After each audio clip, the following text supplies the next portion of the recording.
Quand on parle de Marvel aujourd'hui, on a tous plus ou moins le même réflexe. On pense aux super-héros, aux pouvoirs géants, aux univers qui s'entrecroisent, mais aussi à une certaine fatigue. Cette impression que beaucoup de projets s'enchaînent sans jamais avoir l'impression qu'elles laissent une empreinte durable. Et pourtant parfois, au milieu de cette immense industrie, une série arrive à prendre un chemin différent, une série qui ne cherche pas à faire plus grand, mais plus juste. Une série qui ne cherche pas à impressionner, mais à toucher. Wonder Man fait partie de ces œuvres-là. Ce qui rend cette série si particulière, c'est qu'elle ne parle pas vraiment de sauver le monde. Elle parle de trouver sa place, de chercher qui l'on est dans un système qui veut surtout que tout devienne quelque chose de vendable.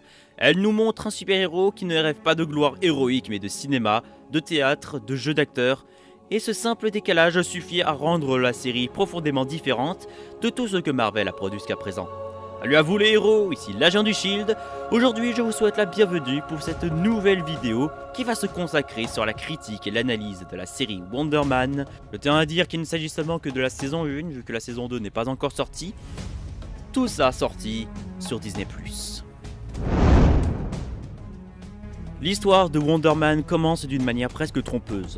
On croit entrer dans une série classique avec un personnage qui a un passé compliqué, un talent caché et des opportunités qui s'ouvrent à lui, tel un scénario qui est déjà ouvert comme un livre servi sur un plateau d'argent. Mais très vite, la série dévie ce schéma. Simon Williams n'est pas présenté comme un futur héros, mais comme un acteur en galère. Quelqu'un qui se bat pour être pris au sérieux dans une industrie qui ne lui laisse pas vraiment sa chance. On le découvre dans les coulisses des tournages, dans des castings absurdes, dans des productions qui ne comprennent pas son enthousiasme ni son envie d'aller plus loin. Simon n'est pas vraiment mauvais, au contraire, il est trop investi. Il veut creuser et toujours creuser au-delà même des scènes et de la compréhension des réalisateurs, comprendre les personnages, lire entre les lignes, donner plus que ce qu'on lui demande. Et dans un système où l'on veut surtout de l'efficacité et de la rentabilité, ça devient presque un problème. C'est à ce moment-là que la série introduit le monde plus large dans lequel Simon évolue. Un monde où les super-héros sont surveillés, fichés, capturés par le Damage Control. Cette organisation gouvernementale, obsédée par le contrôle et la rentabilité, Simon se retrouve alors dans une situation impossible. S'il cache ses pouvoirs, il ment à tout le monde, s'il les montre, il risque d'être enfermé. Et cette tension est le moteur de toute cette histoire. Chaque audition, chaque contrat, chaque opportunité est menacée par cette réalité. Simon ne peut pas être pleinement lui-même, ni en tant qu'homme, ni en tant qu'artiste. Il est constamment obligé de jouer un rôle, même dans sa propre vie. À travers Trevor, les producteurs, journalistes, contrats et les publicités et même sa famille, la série montre comment le cinéma devient une autre forme de prison. Une prison faite de compromis. Et Simons, au milieu de tout ça, essaye de préserver ce qui fait de lui quelqu'un de différent. À la fin de la saison, quand il devient enfin Wonder Man aux yeux du monde, ce n'est pas vraiment une victoire simple, c'est une victoire fragile. Construit sur des sacrifices, des mensonges, des choix douloureux, il a gagné la reconnaissance mais aussi attiré sur lui toute l'attention du Damage Control. Et cette double victoire est à la fois douloureuse et dangereuse, est exactement ce qui rend l'histoire aussi intéressante. Ce qui donne à Wonder Man toute sa force, ce sont ses personnages. Que ce soit Simon Williams, Trevor, le Damage Control ou voire même les personnages secondaires, tout le monde a une importance et surtout une double lecture à offrir. Déjà on peut commencer avec Simon Williams qui est un protagoniste rare dans le MCU. Il n'est pas motivé par la vengeance, ni la justice, ni le devoir, il est motivé par le besoin d'exister. Par le besoin d'être vu pour ce qu'il est vraiment. Son perfectionnisme, son enthousiasme parfois excessif, son stress constant ne sont pas des défauts artificiels, ce sont des symptômes d'un artiste qui doute. Simon est quelqu'un qui se cache, pas seulement derrière ses pouvoirs, mais derrière des rôles. Il joue dans sa vie comme s'il joue sur scène, et c'est pour ça que sa relation avec son ex est si importante. Elle savait ce qu'il était, mais elle est partie parce qu'il n'osait pas lui faire confiance, parce qu'il n'osait pas se montrer. D'un autre côté, nous avons Trevor Slattery, qui est le miroir de ce que Simons pourrait devenir s'il perd. Ancien imposteur, ancien clown médiatique ayant pris le rôle du faux mandarin dans Iron Man 3, Trevor a vécu la célébrité et l'humiliation.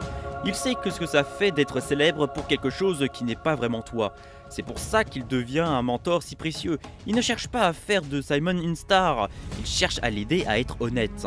Bien que son lien avec le Damage Control ait créé ainsi cette amitié artificielle, c'est par la durée, que ce soit lors des interactions, mais aussi par le lien autour de l'amour du dramaturge, qui aura peut-être donné naissance à l'une des amitiés les plus honnêtes et les plus sentimentales que le MCU nous ait jamais créées.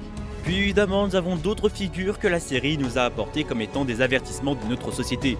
Doorman, qui est représenté comme la célébrité qui dévore l'humain. D'un simple videur, Doorman réussit à avoir un pouvoir le rendant exceptionnel, et surtout lui permettant de devenir un acteur hors du commun, devenant ainsi l'un des acteurs les plus influents, riches et populaires, mais sans évidemment son lot de drama. Avec son single, avec surtout les parodies autour de lui dans les one-man shows, ou alors encore mieux dans certaines publicités, le ridiculisant encore plus, et faisant ainsi don de son pouvoir de la manière la plus exécrable qui soit. Et c'est lors d'une dernière prestation avec son meilleur ami qui finira dans un drame, qui donnera naissance à l'accord de Doorman, une clause qui interdit tout super-héros ou toute personne avec un pouvoir de participer dans une quelconque réalisation cinématographique, film ou série. Von Kovac incarne la réalisation et surtout le réalisateur qui cherche encore la vérité artistique, qui cherche encore la flamme qui brûle à l'intérieur et l'authenticité. Plus la machination, plus le talent par la reproduction ou alors le talent par la froideur. Mais ce qui fait vraiment d'un acteur quelqu'un qui transmet des émotions, quelque chose qui surtout alimente cette machine qui a autrefois été bercée par des rêves et des ambitions juste généreuses. Damage Control représente la machine froide, incapable de comprendre l'individu, une bureaucratie qui n'a comme seul et unique intérêt d'arrêter les êtres surnaturels, pas pour protéger le monde, mais pour subsister contre évidemment les problèmes financiers, contre l'État qui pourrait cibler leur manque d'efficacité, mais surtout une organisation prête à manipuler, corrompre et surtout menacer des êtres innocents, capturer des êtres surnaturels, que ce soit innocents ou alors malveillants sans faire la moindre distinction, afin d'éviter d'être expulsés de leur beau siège. Tout le casting existe pour rappeler une chose, dans Wonder Man, les personnages ne sont pas simplement bons ou mauvais, tout le monde est pris dans un système bien plus grand que lui. Le thème de la série centrale Wonder Man, c'est la confrontation entre l'art et la machine. La série montre comment Hollywood, les plateformes, les médias, les institutions transforment les artistes en produits. On parle de Netflix, de marketing, de contrats, de visibilité.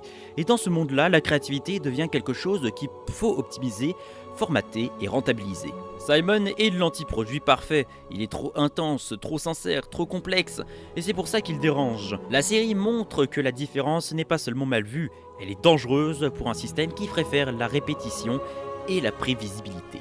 Le Damage Control est l'extension logique de cette idée. Ils ne traquent pas les super-héros parce qu'ils sont mauvais, mais parce qu'ils sont des anomalies. Ils veulent un monde propre, contrôlé et rentable. Simon, avec ses pouvoirs et son art, est l'opposé absolu. Puis nous avons aussi toute la philosophie autour de ces grands acteurs complètement immoraux qui ont réussi à non seulement faire fortune grâce à leur rôle, mais aussi en contournant évidemment ce genre de métier en les sous-qualifiant de travail tout simple. Ne voyons pas toute la beauté derrière leur dramaturge, ces derniers ont réussi à faire fortune, pas grâce à leur métier qui disent qu'elle n'en rapporte pas suffisamment, mais grâce à l'immobilier, grâce à des combines, grâce alors à un sous-métier fantastique ou même fantasmé qui rapporte davantage. Ça montre que parfois ces grands acteurs qui abordent un magnifique sourire ou une prestation soi-disant honnête, un corps de rêve mais aussi un texte magnifiquement bien écrit pour ses fans, ce n'est simplement qu'un rôle, ce ne sont que de la superficialité, ce ne sont pas réels et tout ça est bien démontré comme par exemple autour de certains acteurs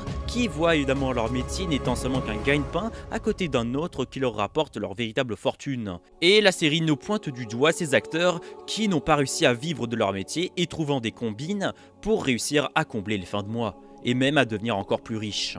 Pas par envie de devenir meilleur ou alors par envie de transmettre un message, mais juste par vanité personnelle, ce qui peut créer même un contraste et une déconnexion absolue, presque une forme de condescendance et de mesquinerie qui en devient presque absurde mais réelle. Wonder Man parle de ce que ça coûte d'être soi.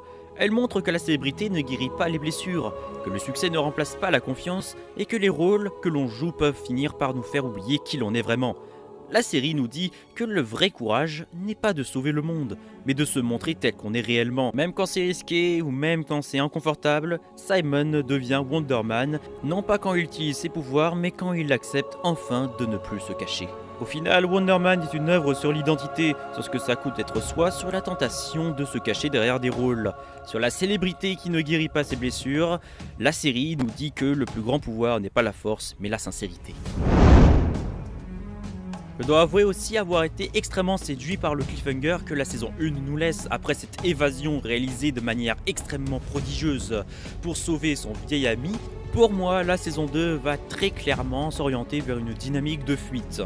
Simon et Trevor sont désormais connus. Le Damage Control sait que Simon a des pouvoirs. Il est devenu une cible officielle et son rêve d'acteur est maintenant directement menacé par cette traque. On peut imaginer une saison construite comme une course contre la montre. D'un côté Simon qui essaye de construire sa carrière, de tourner et d'exister. De l'autre, le Damage Control voulant l'arrêter et le mettre derrière les barreaux. Et Trevor, redevenu une figure publique avec l'affaire du mandarin, sera lui aussi traqué. Et c'est là où leur relation deviendra encore plus forte, parce qu'ils n'auront plus que l'un de l'autre. Et la série pourra explorer encore plus profondément ce que ça signifie d'être un fugitif dans un monde qui consomme l'image. Wonder Man n'est pas une série Marvel comme les autres, c'est une série sur l'identité, sur l'art, sur la peur et sur la sincérité. Une œuvre qui ose être douce dans un univers qui aime le bruit, la brutalité et la force brute. Et c'est pour ça qu'elle marque. À mes yeux, je trouve que la saison 1 est excellente et mérite vraiment un bon 8 sur 10. La note est évidemment justifiée par le manque, je trouve, de musique assez mémorable, qui montre que la série malheureusement se repose sur ce que le visuel nous offre, et je dois avouer en être resté sur ma faim en termes d'audiovisuel. Mais à mes yeux, j'ai été satisfait, j'ai été happé, j'ai été surtout séduit par l'interprétation des acteurs, et surtout par cette soif qu'avait surtout la réalisation de redonner une série qui voulait transmettre un vrai message. Et vous, qu'en avez-vous pensé les héros ? Dites-moi ça dans les commentaires. Abonnez-vous à la chaîne, likez, partagez, mettez un commentaire. Et on se retrouve dans une nouvelle vidéo dans le multivers Marvel. C'était l'agent du Shield et je vous dis à très vite. Ciao.